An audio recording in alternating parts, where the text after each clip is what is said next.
Shalom Bapak dan Ibu. Belakangan ini banyak sekali barang-barang yang trending tapi seperti ini. Bukan cuma ini ya, kadang-kadang ada merek-merek yang lainnya seperti ini. Nah ini kita bisa bilang produk-produk KW begitu ya. Ini sulit dibedakan sekali mana yang palsu, mana barang yang asli. Bahkan mungkin kalau ada yang bilang kalau bukan kolektor ya, kalau bukan orang yang benar-benar mengerti tentang produk tersebut atau brand tersebut, seringkali nggak ngeh gitu ya, tidak kelihatan yang mana sih yang asli. Nah ini produk-produk KW. Lalu saya sempat search tentang KW, ternyata ada tingkatannya Bapak Ibu. Tingkatannya ini dari KW Super Premium. Kalau kita lihat nih ada sebenarnya yang namanya barang reject. Barang reject itu adalah ketika dia sebenarnya dari brand itu tapi tidak lolos quality control. Nah itu barang reject. Nah KW Super Premium belum tentu hasil reject. Jadi bisa ada orang yang bikin benar-benar mirip banget dengan aslinya. Lalu ada KW Super AAA. Itu meniru barang asli dengan kualitas bahan yang lebih murah, lalu KW Super, KW Semi Super, sampai KW 1 dan KW 2. Jadi ternyata tingkatannya ada banyak sekali Bapak Ibu. Nah, mengenai tentang KW atau asli ini, kita bisa lihat dalam bacaan kali ini yang terambil dari Matius 13. Yesus membentangkan suatu perumpamaan lain lagi kepada mereka, katanya, hal kerajaan sorga itu seumpama orang yang menaburkan benih yang baik di ladangnya, tetapi pada waktu semua orang tidur, datanglah musuhnya menaburkan benih lalang di antara gandum itu lalu pergi. Ketika gandum itu tumbuh dan mulai berbulir, nampak jugalah lalang itu. Maka datanglah hamba-hamba Tuhan kepadanya dan berkata, Tuan, bukankah benih baik yang Tuan taburkan di ladang Tuan? Dari mana lalang itu? Lalu jawab Tuan itu, seorang musuh yang melakukannya. Lalu berkatalah hamba-hamba itu kepadanya, jadi maukah Tuan supaya kami pergi mencabut lalang itu? Tetapi ia berkata, jangan, sebab mungkin gandum itu ikut tercabut pada waktu kamu mencabut lalang itu. Biarkanlah keduanya tumbuh bersama sampai pada waktu menuai. Pada waktu itu aku akan berkata kepada para penuai, kumpulkanlah dahulu lalang itu dan ikatlah berberkas-berkas untuk dibakar. Kemudian kumpulkanlah gandum itu ke dalam lumbungku. Nah, ini kita bisa lihat bahwa si lalang ini sebenarnya gandum KW begitu ya bisa dibilang. Gandum ini kan kalau sudah matang, sudah menguning itu bisa diolah menjadi roti yang merupakan makanan pokok pada zaman itu. Sedangkan lalang sebenarnya hama. Dan bulirnya ini kalau termakan itu malah menjadi racun. Lalu selain itu si lalang itu dapat menjadi inang bagi hama atau penyakit tanaman lain. Jadi si lalang ini banyak sekali kekurangannya begitu ya dibandingkan gandum. Nah kalau kita lihat dari gambar ini, itu yang sebelah kanan gandum yang sudah menguning, yang sebelahnya adalah lalang. Jadi sebenarnya bentuknya mirip. Apalagi kalau kita lihat ketika dia belum matang. Mirip sekali. Sehingga sulit dibedakan. Jadi akar si lalang ini bisa membelit si akar gandum. Jadi ketika dicabut mungkin si gandum itu ikutan kecabut.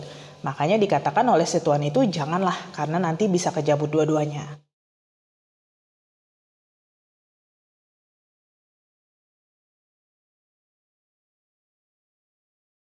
Pada umumnya kita berdoa, bangun tidur kita berdoa, ketika kita mau makan berdoa, lalu kalau mau tidur berdoa, dan sebagainya. Nah, doa ini menjadi sebuah rutinitas, terutama bagi saya, sampai dalam suatu kejadian Tuhan mengingatkan saya tentang apa yang saya lakukan. Jadi dalam suatu ketika, gusi saya lagi sakit, lagi bengkak. Terus saya makan itu kebanyakan cuma ditelan-telan, jadi tanpa dikunyah, cuma ditelan-telan. Nah, waktu itu saya beli nasi goreng dan kemudian waktu suapan pertama saya ingat bahwa saya belum berdoa. Jadi sendoknya mengapung di udara begitu, lalu saya berdoa dengan sangat-sangat rutinitas dan formalitas, cuma mengatakan Tuhan berkati makanan ini, amin. Lalu saya makan dan melanjutkan. Lalu di tengah makan, ketika ngunyahnya itu nggak bisa ya yang ditelan-telan aja, tiba-tiba saya merasakan ada sesuatu hal yang saya temukan. Lalu ketika mikir cuma batu begitu ya, biasa kan kalau makan suka ada batu. Ketika dikeluarkan ternyata beling Bapak Ibu. Dan belingnya ya mungkin setengah mili ya. Cukup lah ya ukurannya untuk merasakan bahwa itu tidak baik-baik saja beling itu. Nah, kemudian saat itu saya tertegun. Dan saya menyadari bahwa ternyata Tuhan melindungi saya. Bahkan ketika saya berdoa cuma formalitas dan cuma rutinitas. Dan saat itu Tuhan mengingatkan saya, ayo dong, masa cuma doa kamu formalitas dan rutinitas. Cuma begitu doang. Apakah sebenarnya hal-hal yang kita lakukan? Ke gereja, dengerin khotbah, berdoa, baca Alkitab, hanya sekedar rutinitas yang rasanya tidak enak hati kalau kita tidak lakukan. Atau kita melakukannya hanya karena apa kata orang. Karena gak enak nanti diomongin keluarga atau apa. Nah ini pertanyaan-pertanyaan yang kita perlu tanyakan kepada diri kita sendiri. Bahwa apakah hal-hal yang kita lakukan membuat kita sebenarnya menjadi lalang dan bukan gandum.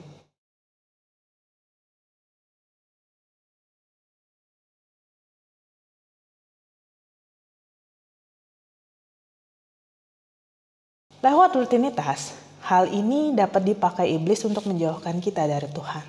Ketika tanahnya baik dan siap untuk ditanam, ada sesuatu yang iblis tetap kerjakan. Yaitu di saat ini ia melepaskan, menaburkan lalang itu ketika orang tidur. Benih lalang ini ditebarkan oleh sang musuh ini pas di tengah-tengah gandum. Bukan di pinggir jalan atau sembarang tembar, tapi benar-benar di ladang gandum mirip si Tuan A gitu ya. Jadi kita tahu bahwa pekerjaan sang musuh bisa sangat mulus, diam-diam dikerjakan sehingga kita tidak menyadari bahwa tahu-tahu kita sudah terperangkap di dalamnya.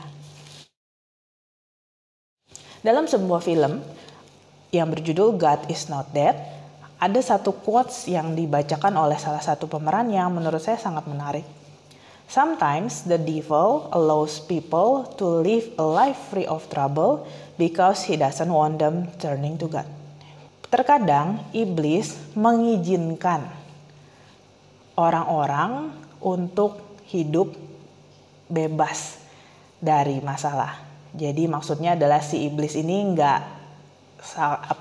iblis ini nggak toel-toel lah ya, iblis ini nggak nyobain gitu ya, nggak isengin, karena dia melihat bahwa hidup orang ini yang baik-baik ini membuat dia menjauh daripada Tuhan. Nah, terkadang iblis membiarkan orang-orang untuk hidup seperti ini, karena ketika segala sesuatu berjalan baik-baik saja ini, seseorang itu sebenarnya menjauh dari Tuhan. Nah, kita perlu lihat apakah kita berakar, bertumbuh, mana yang sedang kita tumbuh suburkan sekarang, benih yang baik atau benih yang buruk. Allah sepertinya ada di mulut kita, tapi sebenarnya menjauh daripada hati kita.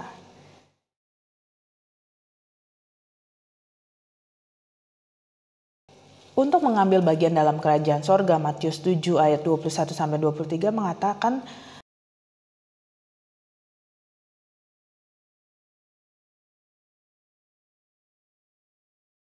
bahwa bukan mereka yang berseru Tuhan, Tuhan.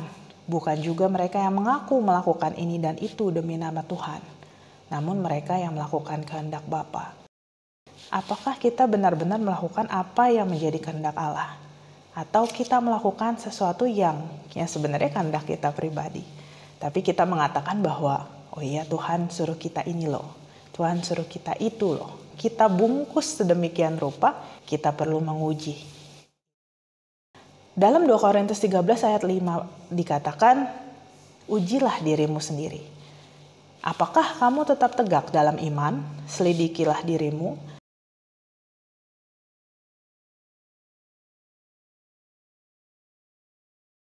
Kadang kita tidak tahu apakah kita gandum atau gandum KW. Ujilah.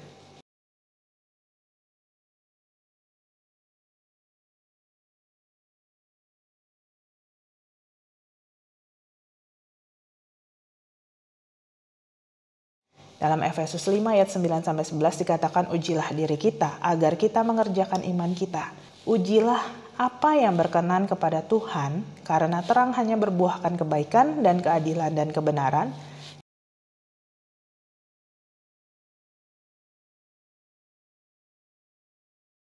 Alangkah baiknya kalau kita benar-benar gandum original begitu ya, bukan KW super, bukan apalagi KW grade 1 begitu ya.